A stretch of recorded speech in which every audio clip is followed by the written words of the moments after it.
Hello, everybody, and welcome back to Talking to the Void.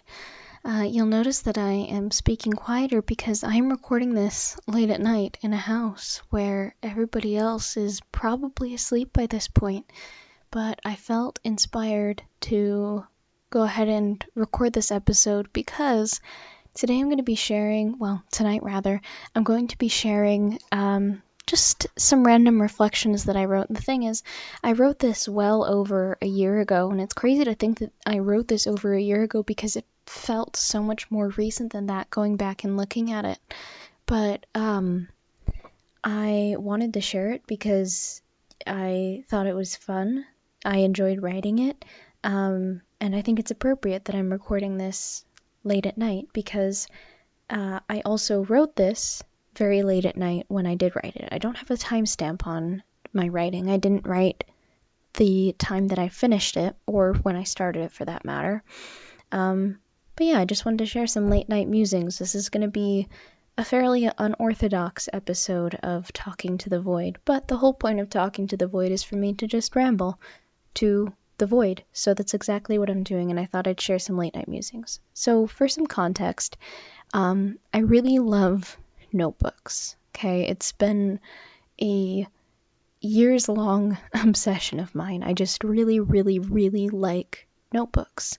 And the thing is, I'm really bad about using notebooks. I have accumulated quite the collection of notebooks at this point, but I am notorious for not actually using them. I collect them, and I'm like, wow, these are so cool and pretty, I can't wait to use them, and then I just never use them.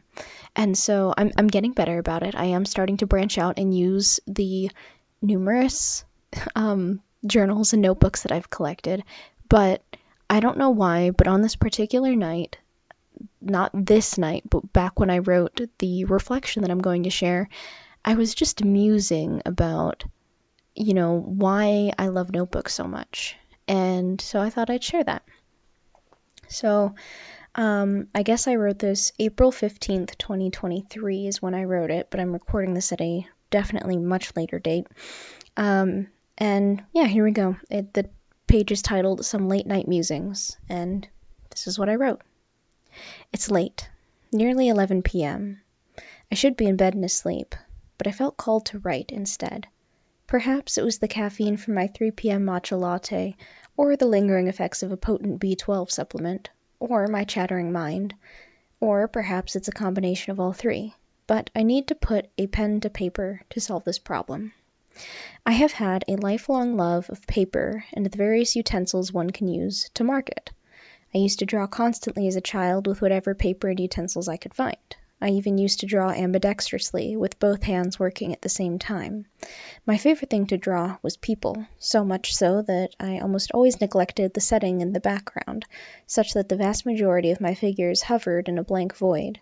I suppose I just imagined the settings instead. I have also always loved creating and telling stories. Although I largely prefer typing now, I used to write stories by hand on spare lined sheets, college-ruled, not wide-ruled, and in the space of half-used notebooks.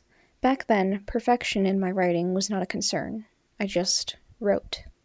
I loved the feeling of cracking open a brand new notebook and filling the first few pages with the words of a story that would likely go unfinished and get interrupted by the beginning of my next story idea. Now, I practically hoard pristine, empty notebooks, always waiting for the right time to start using them, not wanting to spoil that fresh first-page feeling. I recognize this as a symptom of perfectionism that ought to be overcome, but also a not unreasonable desire to be intentional about what I put on paper, because most of my nice journals are not the most recyclable. Just starting this notebook was hard, and by this notebook, for context, I meant the one in which I wrote this entry. But maybe, if I make it my intention for the notebooks to be part of my creative process rather than the end result, if I make them a step in the journey, not the destination, it will be easy to overcome that guilt and just enjoy creating. Already, the thought of writing on the first page of a new journal is far less daunting. That's a problem solved, but it's not the one I came here to write about. I came here to unravel the mystery of the allure of stationery products. It started when I was at Barnes & Noble with my friend today, As always, I got sucked into the rows of shelves near the front of the store displaying shiny new journals and planners amid curated assortments of fancy pens, washi tape, and sticky notes. It's always the part of the store in which I spend the most time. My first thought is that I'm drawn to these items because of their association with productivity. I can't stand being idle, and perhaps the mere sight of these tools makes me feel motivated to be productive. After all, watching people clean gets me motivated to clean. I'm also fairly certain that I'm only drawn to washi tape because the quote-unquote cool, smart girls always used it in high school. And therefore, the tape symbolizes being cool and smarter. I mean, I have no actual use or need for the washi tape, but I still like it. My second hypothesis is that I like stationery because of its sensory qualities, the feel of smooth, fresh paper, the creamy glide of fresh ink flowing onto the page out of a new pen, the whir and vibration of thumbing rapidly through pages, the scent and sight of pristine, untouched paper, the joy of unwrapping and opening something new, that fresh start feeling, the pleasant and satisfying crinkle of turning a heavily written-on page, a symbol of all the time and effort that went into filling it. My third hypothesis is that I love stationery because of its potential.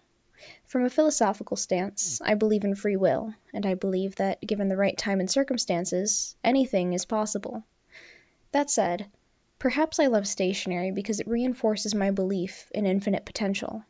I can write anything on those pages. I can form any shapes on the page with those pens.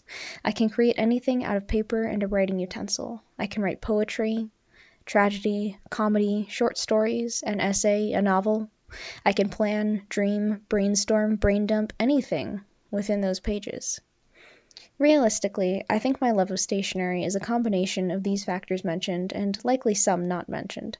But my third hypothesis is by far the most artistic, thought-provoking, and optimistic of them all. So, now, when I feel called by some stationery paraphernalia, I'll know why. It may be beautifully made and sensorially pleasing, but the most beautiful part of it, and the aspect I am drawn to most, is the potential it holds to become. And that is what I wrote late at night, and into the wee hours of the morning on April 15th, 2023, for some unknown reason other than that I just felt called to write that, and I thought I'd share it because I really like stationery, and I kind of had fun writing that. I got a bit poetic with writing it, and yeah, the whole point of this channel, specifically the podcast Talking to the Void, is just to share my ramblings, my musings, some of them more scripted and more involved than others, and maybe some more just kind of chill ones like this. Anyway, I hope you enjoyed listening to my little ramble there about why I love stationery. Maybe it will inspire you, if you're like me and you hoard journals, to go ahead and crack open some of those journals and start writing, because what you write doesn't have to be perfect. And something that I keep telling myself is done is better than perfect. It's better to have accomplished something imperfectly than to have perfectly accomplished nothing at all. And that's a lesson that I'm still definitely learning. Perfectionism was a huge part of my life for a very long time, and I'm still learning to overcome it. And you know what? That's okay. We're all on our journeys to become our best selves, and this is just part of it. So yes, thank you again so much for listening. And if you haven't already, please make sure to like this video, subscribe, make sure your notifications are turned on so that you never miss an upload of mine. And I'd love to have a conversation with you in the comments below if you feel inclined to comment on this video. So yeah, thank you again so much for listening, and I am sending you all the love.